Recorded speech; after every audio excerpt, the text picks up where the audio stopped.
पछिया बैठले तो सासु सरबे गुनावे आगरे हो सासु हानि दाना मगही के पानावा हम दातावा रंगाई हम दातावा रंगाई बोलिया तो ए बहुआ बोले लो बोलही ना जाने लो हो बहुआ नई हर से मांगावा मांगा अपन दातावा रंगा अपन दातावा रंगा भला कैलू ए सासु भला कैलू हमेशा मुझा देलो सासु जब सासे यही है से बनावा तबेरे पनावा मांगबी तबेरे पनावा मांग बेटी से जेवाना बनाईबी बेटी से जेवाई भी हो बहुआ अपने से मैयावा डोलाईबी कैसे के पनावा मांगबो कैसे के पनावा मांगबो भला कैलू रे सासु भला कैलू बेटा के बोरा ले लो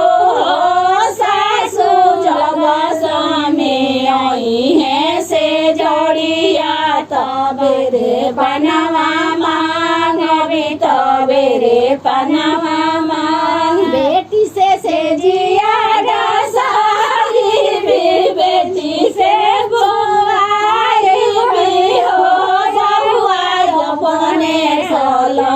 चढ़ी बैठबो कैसे के पनावा मंगबो कैसे के पनावा मंगबो भला कैलू रे सासु भला कैलू बेटा के बोरा ले लो सासु जब स्वामी जही है नौकरिया तबेरे पनावा मांगबी तबेरे पनावा मांग झमकी के चढ़ेली अटरिया जरो लगई जे खड़ा भइली हो ललना मुठा निशानावा बुझावेली राजा के बोलावेली राजा के बोला राजा हमारा के लाई नैना पनावा हम दातावा रंगाई हम दातावा रंगा कोई खिल चाही लगे पनावा तो कोई घोसो पड़िया चाही हो